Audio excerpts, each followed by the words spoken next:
Boa noite, Pernambuco. Boa noite, Brasil. Estamos começando mais uma entrevista com os candidatos. Hoje, começando mais uma sequência, a sequência agora com os candidatos que disputam o governo do estado de Pernambuco. Nosso primeiro convidado é o candidato do PCB, Roberto Numeriano, que já está aqui no estúdio. Ele será sabatinado aí nas próximas 1h20 por jornalistas, por estudantes e também por representantes de organizações não governamentais. Nós estamos ao vivo neste momento em TV aberta no canal 22 para toda a região metropolitana do Recife. Também pela Cabo Mais, canal 20, NET TV, canais 45 e 58. E pela rede mundial de computadores para todo o planeta, através do nosso portal no www.tvnova.tv.br. Antes de iniciarmos a nossa entrevista, vamos conhecer um pouco do perfil do candidato ao governo do estado pelo PCB, Roberto Numeriano.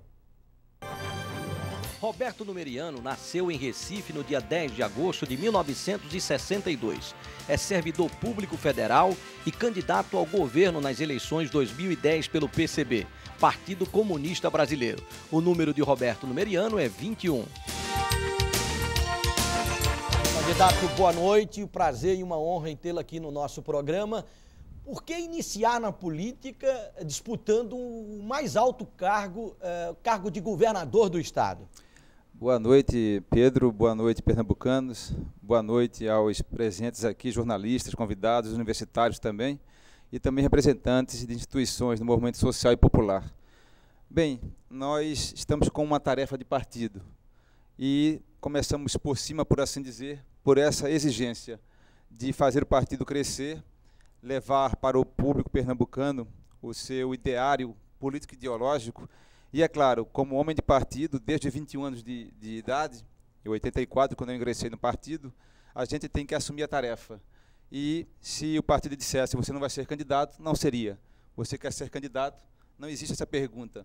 Existe a tarefa que é colocada e a missão deve ser cumprida. Então, sendo um homem de partido, eu aceito a tarefa e estou na luta por isso também. Deixa eu apresentar aqui os jornalistas que vão sabatiná-lo nesta noite de hoje. Jornalistas convidados, jornalistas da casa, Mônica Mel, né, que é apresentadora aqui da TV Nova. Também convidamos para participar do programa a Marcela Alves, que é jornalista, e o Daniel Souza, jornalista também, assessor de comunicação lá do IPEM, está hoje também participando do programa, né? E eu começo com você, Daniel Souza. Boa noite, sua pergunta. Boa noite, Pedro Paulo. Boa noite, candidato. Candidato, o senhor concedeu uma entrevista ontem para a Rádio Folha, onde fez uma crítica, né, ao programa Pacto pela Vida. Inclusive, hoje foi até manchete, né, da capa da Folha de Pernambuco. E também o senhor mencionou que a taxa de homicídios chega a 4 mil por ano. O que o senhor pensa em fazer em seu governo para mudar essa realidade? Eu fui até vítima, né, da violência aqui em Pernambuco, né, há 6 anos atrás, né, em Afogados ali, depois de sair da universidade. Levei um tiro na cabeça, não era o dia de morrer, então não morri, né? Fiquei em coma, fui traqueostomizado, enfim. Eu sou vítima direta do que é a insegurança em Pernambuco, insegurança pública.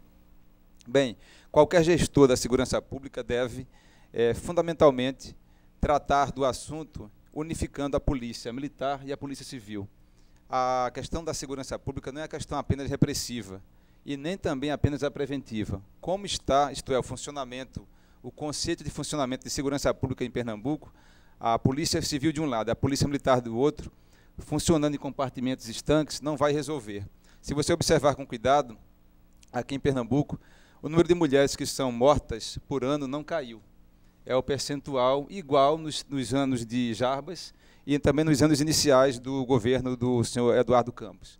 Em função disso, a gente vê que, apesar de ser positivo o começo de um projeto, que é o Pacto pela Vida, é preciso fazer com que ele funcione, com que haja efetividade em termos de reprimir ou prevenir a chamada criminalidade.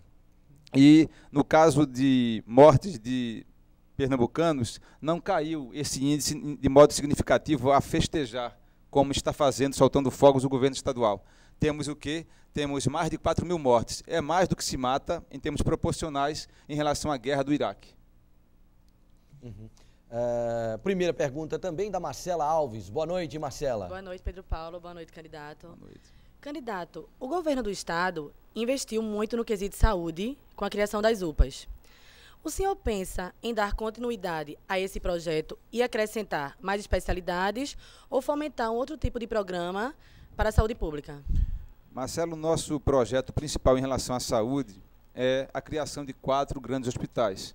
É claro que a UPA é necessária e deve ser até aumentado o número de UPAs, não apenas no Recife, mas também em cidades polos regionais, como a gente chama. E quando eu falo em termos de criar hospitais aqui em Pernambuco, é porque as pessoas não adoecem apenas na região metropolitana do Recife, as pessoas adoecem em todo o estado de Pernambuco. Na região metropolitana do Recife, nós temos cerca de 3.500.000 pessoas. A partir do Agreste até o Sertão, até o Alto Sertão, temos o restante da população. Temos cerca de 6,5 milhões de pessoas.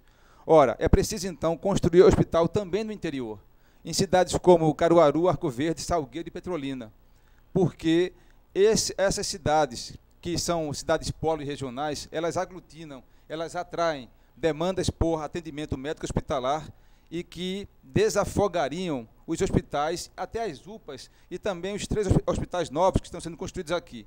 É por isso que é preciso, então, construir hospital também no interior. Nos últimos 20 anos ou 25, não é construído sequer um hospital no interior de Pernambuco. Então você vê que somente agora me parece que o governo começou a dizer, olha, as pessoas adoecem. Então é necessário, no nosso projeto, a gente propõe isso aqui, construir hospital também no interior. E com UPAs também, nas cidades de maior porte, como Caruaru, Arco Verde, Petrolina, e Serra Talhada e Salgueiro. Mônica Mel, boa noite. Boa noite, Pedro Paulo. Boa noite, candidato. Boa noite a você que está nos assistindo. Candidato, a sua candidatura havia sido indeferida pelo Tribunal Regional Eleitoral, alegando-se que o senhor não havia prestado contas da sua candidatura em 2008 e por também não ter justificado seu voto, nem ter votado, nem ter justificado seu voto em 2004. Essa questão já foi resolvida? Como anda esse processo? Nós recorremos porque, uma coisa curiosa, eu estava fazendo doutorado em Portugal à época da campanha de 2004, houve eleição em 2004. Ora, quando eu sou servidor público, a gente tem que provar onde estava, o que estava fazendo, e quando eu voltei, eu simplesmente fui no TRE, num posto lá na Abdias de Carvalho, e levei passaporte, levei passagem de avião e tudo, mostrando que eu estava fora. E, inclusive, o rapaz deu baixa, né? Ele deu para mim um registro, uma declaração, dizendo que eu estava fora. Inclusive com documentação do consulado, da Embaixada Brasileira lá em Portugal. Provei tudo isso certinho, participei de 3 eleições, uma, inclusive, como candidato, e depois surge essa coisa, né, surpreendente de, agora, depois de 6 anos, me cobrarem por algo que eu já provei. Tanto é que não cobraram anteriormente, vieram cobrar agora. Enfim, o rapaz, acredito, não deu baixa. E só agora o sistema do TRE acusou essa suposta, né, não prestação de conta. Em relação à prestação de conta de candidato, houve um erro que é do partido que a gente tem que interpretar do ponto de vista jurídico. Eu prestei conta a segunda vez como candidato a prefeito. Não prestei a terceira, que era a final. Por quê? O partido imaginou, o setor jurídico, que as prestações de conta do Comitê Financeiro Único do partido contemplava a minha prestação. Só que o entendimento do TRE é que não contempla. Então, instaurou-se uma briga jurídica que vai ser resolvida, talvez no TSE ou no STF, não sei. Mas é só uma questão burocrática. Mas o senhor está apto a participar da... Até o final da campanha. Normalmente apto e para votar no 21, claro. Bom, nós vamos apresentar agora as perguntas dos alunos da Faculdade Maurício de Nassau. Vou apresentar primeiro os alunos aqui, né? Danilo Bezerra. Danilo Bezerra está ali no centro, é estudante do 4º período do curso de jornalismo lá da Maurício de Nassau. Carolina Alves. Carolina Alves é também estudante do 4º período do curso de jornalismo da Maurício de Nassau. E a Lígia Butmiller, ela que é estudante do 4º período também do curso de jornalismo. São os 3 estudantes da Maurício de Nassau que vão fazer perguntas aqui para o candidato Roberto Numeriano, do PCB. Eu vou começar da Lígia, né? A tua primeira pergunta, boa noite. Boa noite. Boa noite ao candidato e aos que estão nos assistindo. Eu gostaria de perguntar ao candidato qual a proposta de trabalho que ele terá se ganhar a eleição para o problema de saneamento básico no estado de Pernambuco. Sabemos que a falta de saneamento tem trazido grandes problemas para a saúde pública e o povo mais empobrecido é quem mais sofre. Boa noite, Danilo, boa noite, Carolina, e boa noite, Lígia, que me faz a pergunta agora. Eu ando muito pela cidade do Recife, ando também pelo interior, algumas cidades onde a gente está fazendo campanha, e uma coisa que a gente percebe concretamente é que é uma cidade muito degradada. E é degradada a partir, propriamente, de que as pessoas não têm habitação. Elas não moram, em geral, numa situação confortável, em que haja equipamento público para atendimento a um lazer, em que haja uma coleta de esgoto, né, no caso das casas, em que haja tratamento dessa coleta do esgoto sanitário, enfim. São cidades e pessoas morando em péssimas condições. Ora, do ponto de vista concreto, 80% né, de Pernambuco não é saneado.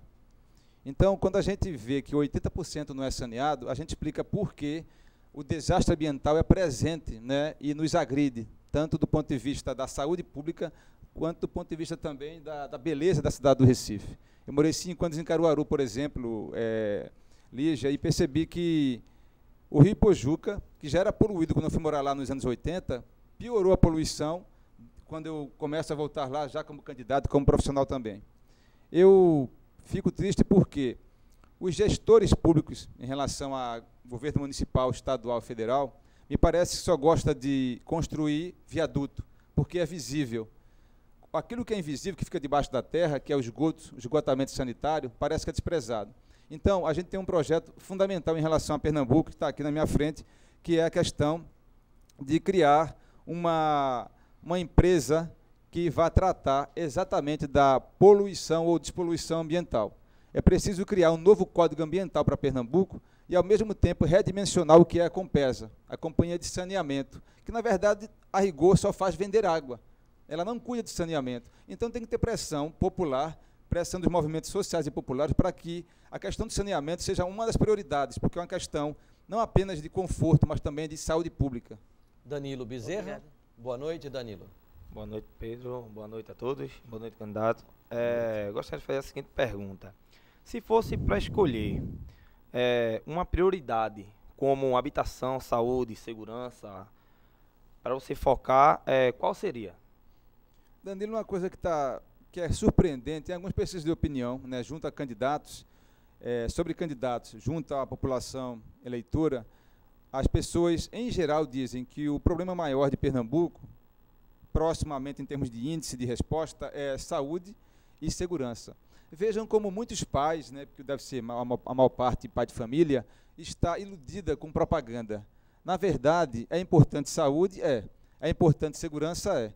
Mas tem uma resposta que fica lá em 4º, 5º lugar, que é a questão da educação pública de qualidade. Os pais não percebem que educação é tão importante quanto saúde, tão importante quanto segurança, tão importante quanto transporte, tão importante quanto que moradia. Perceba bem uma coisa, Danilo. Por quê? Não é visível, do ponto de vista do pai que olha o filho. Eu sou professor já há 15 anos, ensinei muitos anos na Católica, hoje ensino na pós-graduação da Católica. Muitos pais não percebem que o seu filho sai do ensino fundamental, melhor dizendo, do ensino médio, né, antigo primeiro, segundo, terceiro científico, e não sabe, para disputar o emprego, interpretar um texto, compreender, entender o que o texto está dizendo. Então, esse pai, que teve o filho alfabetizado, passou em todas as séries, ele tem um filho que é o quê? Analfabeto.